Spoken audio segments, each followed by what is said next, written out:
Kwa mara ya kwanza duniani limetokea tukio ambalo ni kama watu walianza kuamini kwamba haliwezi kutokea tena. Iran imeachia hii video na ikisema hiki tunachokiona hapa ndicho kimetokea kwa ndege F-35 ambayo miaka yote ilikuwa inaaminika kwamba haiwezi kupatikana na hili jambo. Na sio kwamba ilikuwa inasemwa tu, haijawahi kutokea kabisa. Na hii ndio mara ya kwanza hizi ndege zinapigwa na kitu chenye ncha kali. Na hata kama imewahi kutokea, hatujawahi kusikia. Sasa imekuwa ni stori kubwa duniani, na hapa nataka nikuletee mambo mawili makubwa. La kwanza, nitakuelezea kwa nini ni big deal hili kutokea kijeshi, kisiasa na kibiashara. Lakini pia nitakuelezea physics iliyopo kwenye utengenezwaji wa hii ndege na jinsi ambavyo ilipigwa. Yaani kwa nini haionekani kwenye rada na kwa nini sasa hivi imeonekana. Asante kwa kila ambaye unaifuatilia. Nimeona komenti zako na inavutia jinsi ambavyo kumbe tunashare ulimwengu tukiwa sehemu mbalimbali duniani. Kuna baadhi ya nchi hadi Botswana nimeiona humu. Kuna nchi ambazo hata sikuwaza kama kuna watu wanatazama content zangu. So natamani kuendelea kujua kwamba unaifuatilia hii content ukiwa wapi, na kitu simple sana na cha muda mfupi sana ambacho kinamaanisha kitu kikubwa sana kwenye hii channel na video kiujumla ni kubonyeza tu subscribe. Naitwa Grayson Gideon. Here we go. Kwa kwanza, acha tuanzie na kwa nini ni big deal hili tukio. Naomba nikusomee hii nukuu ya spika wa bunge la Iran alioposti Twitter, Muhammad Bagher Ghalibaf. Anasema ndege za kivita aina ya F-35 hakikuwa tu chombo cha mapambano angani, bali ni ishara ya majivuno na kujiona kutoshindwa kwa jeshi la Marekani. Ilikuwa kama alama ya kiitikadi inayodaiwa kuwa haionekani kwa jicho lolote na kushinda nguvu zote, lakini mkono wa Mungu uko juu ya mikono yote. Alama hii ilipigwa kwa mara ya kwanza duniani, na hapo ndipo ulipokuwa mwanzo wa kusambaratika kwa oda. Sijui unaelewa uzito wa hii kauli? Na ndicho kile ambacho nilikuambia mwanzoni kwamba hili ni tukio la kwanza kwa F-35 kupigwa tukio. Kampuni ya Lockheed Martin ambayo ndio inatengeneza hizi ndege, tulikuelezea kwenye episodi zetu za nyuma, ilikuwa ikijitapa miaka mingi sana kwamba hizi ndege ni moja ya ndege ambazo zina uwezo mkubwa wa kujikinga. Unakumbuka hata zile zilizoshambuliwa wanasema ni friendly fire, kwa maana walitunguana wenyewe, marubani wake walitoka. Kwa hiyo ni ndege ambazo when it comes to utaalam zimetengenezwa kwenye level ambayo zina uwezo wa kujilinda, kiasi kwamba ikionekana sasa haiwezekani kabisa, rubani wake ana uwezo wa kutoka separately na akatua salama. Sasa hata hii story imetokea hivyo hivyo kwamba Iran wameachia hii video wakisema ndicho walichoifanyia hii ndege, lakini taarifa kutoka upande wa Marekani ni kwamba imefanikiwa kutua kwa dharura. Kwa hiyo kama wamekubali kwamba imetua kwa dharura, ina maana kadhaa. Kwanza ni uhakika kwamba imepigwa, lakini pili inaonyesha pia jinsi hizi ndege zina hii teknolojia ya juu na zimekuwa zinatumika kwenye mataifa mengi. Kwa hiyo sio ndege tu za kutengeneza kama unavyosikia za China au Russia ambazo nyingi hazijatumika kwenye vita nyingi. Hii kampuni ya ndugu Martin imeuza silaha nyingi sana, kwa hiyo inatawala. NATO wanazitumia, Mashariki ya Kati wameshazitumia. So ni ndege ambazo zilikuwa kweli zimeshaonyesha umwamba kiasi kwamba watu walishaamini kwamba hazipigiki. Kwa hiyo ni kweli zimepigwa, lakini kitendo cha kutopigika mpaka imetua tu kwa emergency, maana yake ni kwamba Iran hawakuilipua kama walivyotuonyesha kwenye hii video kama imetua.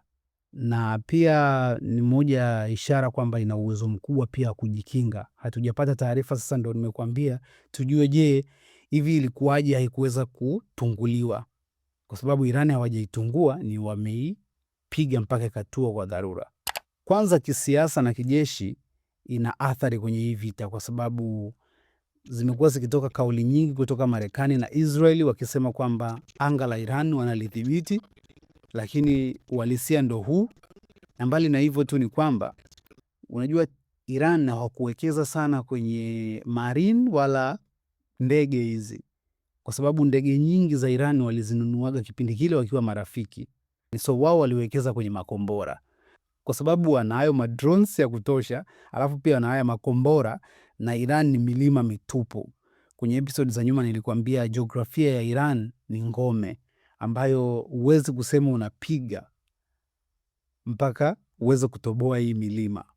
Na ndio maana hata Trump mwanzo alisema walipiga kwenye ile vita ya siku 10 na ngapi ile, walipiga wakasema kwamba wameshaipotezea Iran uwezo, lakini baadaye anakuja tena kuivamia na kuilipua juzi akisema kwamba kumbe tulikuwa hatujamalizana nayo. It means yale mabomu ya kufanya chochote, na ndio uhalisia uliopo Iran. Na ukumbuke Iran ilijiandaa miaka mingi sana, kwa sababu ilianza kutishiwa muda mrefu. So kama ni kuchimba ile milima, wameshaichimba vya kutosha. Ukumbuke ndo wafadhili wa Hezbollah na Hamas ambao kwa kuchimba chini. Kwa hiyo wanachofanya ni kumake sure kwamba wana uwezo wa kupigana kwa muda mrefu, kwa sababu vita huwa sio una uwezo wa kushambulia kiasi gani, ila una uwezo wa kuvumilia kwa muda gani sometimes.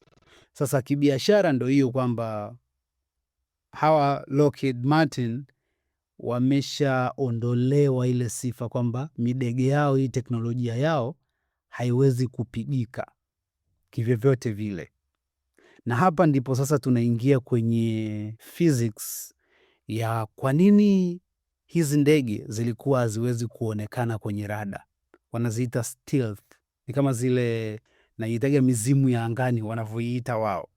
Sasa elewa hivi, wanaposema ndege ni stealth, haimaanishi kwamba haionekani kwenye rada kabisa.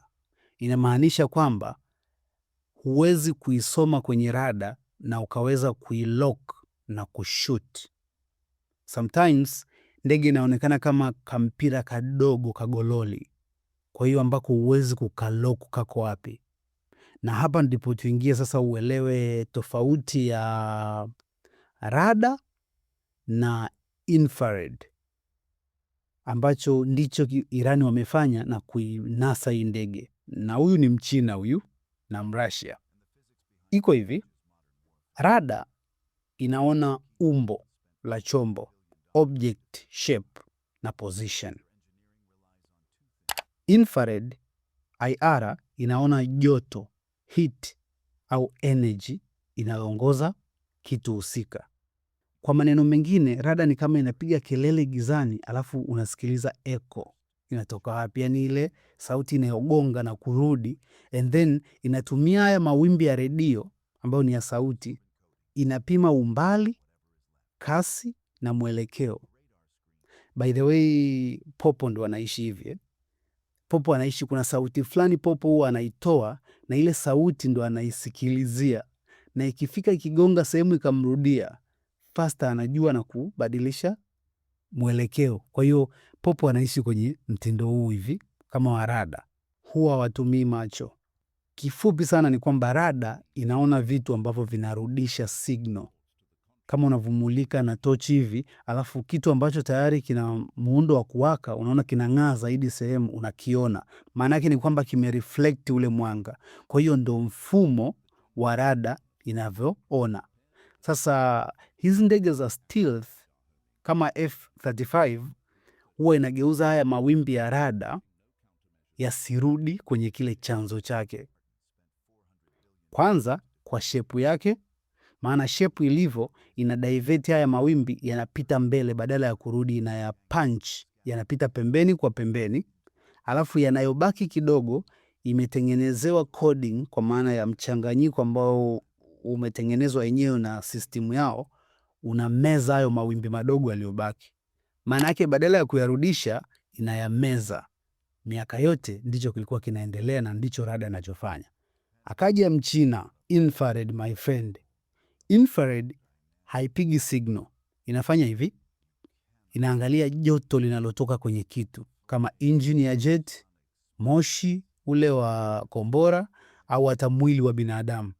Unajua kuna zile silaha au kamera za infrared zinakuona hata kama uko porini. Inategemea tu ukubwa wa hiyo signal ya joto. Unaweza kuficha yote, lakini huwezi kuficha moto mkali wa engine ya hizi ndege, na exhaust inaonekana muda wote. Kwa hiyo kifupi, Iran sio kwamba wamedecode hizi coding zilizotengeneza hizi ndege, ila wameleta mtambo mwingine ambao haupimi kile ulichoficha. Hii ndo ile Afande Sele alisema, labda tumuulize kijana alichopata ni kipi aliponyosha miguu wakati blanketi ni fupi. Ndo najibiwa aling'atwa na mbu kwenye visigino huyo. Sasa kisigino ambacho huyu bwana F-35 alikuwa ameacha nje na mbu akang'ata, ndo hicho cha joto, kwamba unaweza ukaficha vyote lakini sio joto la hii midege. Na China sasa hivi wamekuja na hizi silaha ambazo zinasoma joto la kifaa. Kwa hiyo inamaanisha nini? Inamaanisha kuanzia sasa hivi anga aliwezi kutawalika tena. Inamaanisha kwamba kile ambacho Marekani ilikuwa inaamini kwamba ni mizimu ya angani, there is nothing like mizimu ya angani tena kwenye system ya aina hii. Sasa inabidi uelewe kitu kimoja, kuna kukiona chombo alafu kuna kukilock kwenye target alafu na kushoot. Hizo ni teknolojia nyingine. Kwa hiyo hapa inategemea vitu viwili. Kwanza, ukubwa wa signal ambayo joto hilo linaonyesha, lakini uwezo wa sensa za hii silaha ama hii rada inayosoma infrared. Na ndio maana sasa huenda Iran, nimekuambia kwa sababu uchunguzi bado haujakamilika, huenda Iran waliona idea ya joto linatokea hapa na location ni hii, kwa hiyo wakashoot.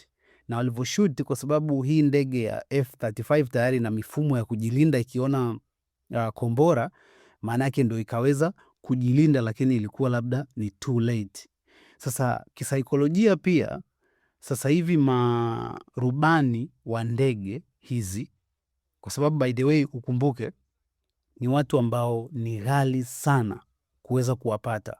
Hata nchi zote zinazonunua hizi ndege, kitu kikubwa ambacho huwaga ni mchakato ni kupata marubani ambaye anaweza akasoma na akamasta hizi ndege na mkamtegemea. Maana yake ni moja ya wataalamu adimu sana jeshini. So ni watu ambao huwaga wanapenda kujilinda, na level ya ulinzi ambayo ipo kwenye hizi ndege ndio ilikuwa guarantee pekee. Lakini sasa hivi wao kama wao wanajua we are not invisible anymore. Anytime tuna uwezo wa kuonekana na tuna uwezo wa kushutiwa na tuka drop chini. Wale wajuzi walishutiana wakiwa Uarabuni. Imagine umeshutiwa ukiwa kwenye anga la Iran, alafu parachuti linakufanya unatua humo Iran. Ni nini utafanyiwa? Kwa hiyo you can see kwamba hata kisaikolojia unaweza ukawaaminisha watu kwamba ufundi umefanyika sijui nini, lakini sasa hivi marubani wenyewe vijana wa Marekani watakuwa na hawana tena ile imani ya kwenda kuruka kwenye anga la Iran kirahisi. Kwa hiyo kwa namna moja ama nyingine, hii ni win kwa Iran, na tuendelee kusubiri taarifa nyingine za nini exactly kilitokea kwenye hiki, lakini kilichopo ni kwamba story zipo duniani kwamba mizimu ya angani sio mizimu tena. Stealth compromised forever. For the first time in history, an F-35 stealth fighter has been shot down. Inaweza kuonekana, inaweza kupigwa, na inaweza kuanguka. I hope nimekuongezea kitu kwenye hii story. Asante kwa kila ambaye unaniambia kwamba unaenjoy hiki kitu. Tukutane kwenye session nyingine ya MDC Updates hapa Madini.com, taarifa na maarifa.